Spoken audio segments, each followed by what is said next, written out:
حضرت حذیفہ بن یمان نے ایک شخص کو نماز ادا کرتے ہوئے دیکھا، یہ بخاری شریف کی حدیث سے پاک ہے۔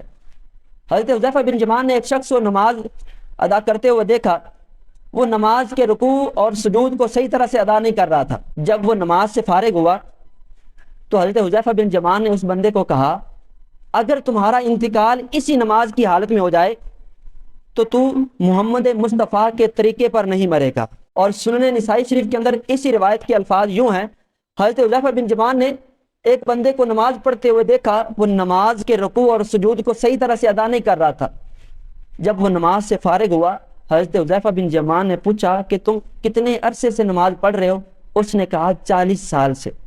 تو حضرت حذیفہ بن یمان نے فرمایا کہ تم نے گویا 40 سال سے کوئی نماز نہیں پڑھی، اور اگر تمہاری موت اسی حالت میں واقع ہو جاتی ہے تو دین محمدی پر نہیں مرے گا۔ آقا دو عالم صلی اللہ علیہ وآلہ وسلم نے ارشاد فرمایا کہ لوگوں میں بدترین چور وہ ہے جو اپنی نماز میں چوری کرتا ہے۔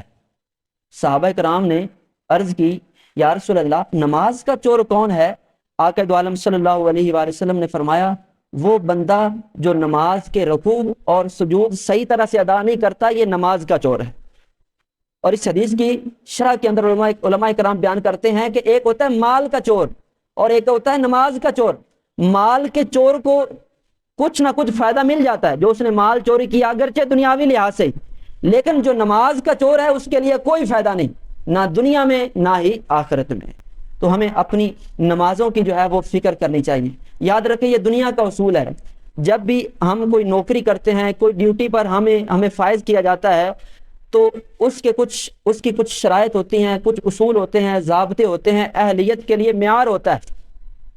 تو ایسے ہی نماز کی اہلیت کے لیے ایک معیار ہے جو اسلام نے ہمیں دیا ہے کہ نماز کا اہل ہر وہ مسلمان ہے جو عاقل ہے، بالغ ہے، وہ مرد ہو یا عورت ہو۔ عاقل بالغ مسلمان مرد و عورت پر نماز فرض ہے۔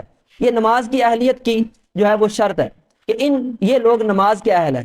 اب جب بندہ اہلیت کے بلبوتے پر اس ڈیوٹی کے قابل بن جاتا ہے، تو اب اس ڈیوٹی کو جو سر انجام دینا ہے، اس کو اگر اس کی شرائط کے مطابق، طریقوں کے مطابق بندہ انجام نہ دے تو مالک اس کو کہتا ہے تم نے میرا کام کرنا کیا تھا، تم نے تو بگاڑ دیا ہے۔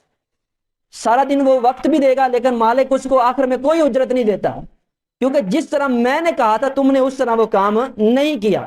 ایسے ہی نماز، یہ بھی ہماری ایک ذمہ داری ہے، ہمارے اوپر ایک اللہ کا فرض ہے، ہماری ڈیوٹی ہے۔ ہم اس میں کامیاب اسی وقت ہوں گے جب ہم اس نماز کو اس کے اصول و ضوابط کے مطابق پڑھیں گے۔ اگر آپ یہ سمجھیں نا کہ یار ٹھیک ہے نماز ہی پڑھنی ہے، اگر اصول و ضوابط کا خیال نہ رکھا تو اپنے آپ کو دھوکہ ہی دے رہے ہیں، حقیقت میں وہ کوئی نماز نہیں ہے۔